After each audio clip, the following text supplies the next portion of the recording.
എൻ്റെ പേര് സിനി. ഞാൻ എടൂർ ഇടവകയിൽ നിന്ന് വരുന്നു. 2026 ഏപ്രിൽ 29 ഞാനിവിടെ ഒരു കൗൺസിലിങ്ങിന് വന്നിരുന്നു.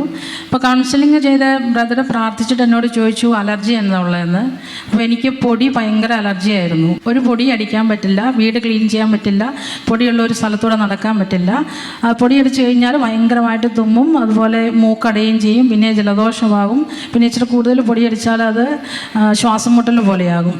അപ്പോൾ ഇങ്ങനെയുള്ള ഭയങ്കര കഷ്ടപ്പാടായിരുന്നു. ഒന്നും അടിക്കാനും ഒന്നും പറ്റിയിരുന്നില്ല. ഞാൻ അടിച്ചു വാരുമ്പോൾ മൂക്കും എല്ലാം കൂടെ മൂടിക്കെട്ടി അങ്ങനെയായിരുന്നു അടിച്ചു വാരിക്കൊണ്ടിരുന്നത്. അപ്പം അതിനുശേഷം ഈ മാസം 2-ാം തീയതി നടന്ന ഏകദിനം ഞാൻ ഓൺലൈനായിട്ട് കൂടുന്നുണ്ടായിരുന്നു. അപ്പം അതിൽ അച്ഛനിങ്ങനെ വിളിച്ചു പറഞ്ഞിട്ടുണ്ടായിരുന്നു, സിനിയെയും കുടുംബത്തെയും കർത്താവ് അനുഗ്രഹിക്കുന്നുവെന്ന്. അത് ഞാനായിരിക്കണേ എന്ന് ഞാൻ ആഗ്രഹിച്ചു പ്രാർത്ഥിച്ചു. അതിനുശേഷം മെയ് 5-ാം തീയതി നടന്ന അത്ഭുതങ്ങളുടെ ജപമാലയിൽ അച്ഛൻ ഇങ്ങനെ വിളിച്ചു പറഞ്ഞിരുന്നു, പൊടിയുടെ അലർജിയുള്ള ഒരു വ്യക്തിക്ക് കർത്താവ് സൗഖ്യം തന്ന് അനുഗ്രഹിക്കുന്നെന്ന്.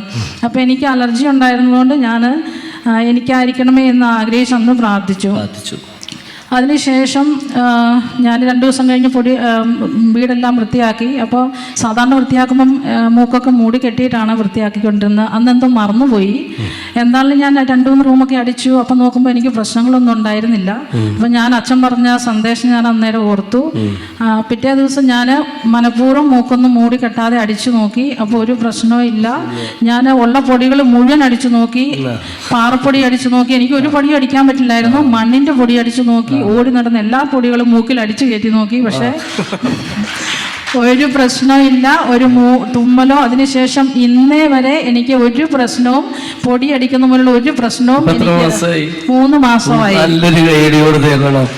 നമ്മുടെ കർത്താവ് ചെയ്യുന്ന അത്ഭുതങ്ങളെ. അതുപോലെ 27 ജൂണിൽ നടന്ന ഏകദിന കൺവെൻഷനിൽ അച്ഛൻ വിളിച്ചു പറയുകയുണ്ടായി, സിനിക്ക് കിട്ടിയ അനുഗ്രഹം ഈ അൾത്താരയിൽ വന്ന് സാക്ഷ്യപ്പെടുത്താൻ കർത്താവ് സന്ദേശം തരുന്നുവെന്ന്. ഈ അനുഗ്രഹങ്ങളെല്ലാം തന്ന ഈശോയ്ക്കും പരിശുദ്ധ അമ്മയ്ക്കും അന്തോണിസ് പുണ്യാലും പ്രാർത്ഥിച്ച അച്ഛൻ ഒരുപാട് നന്ദി.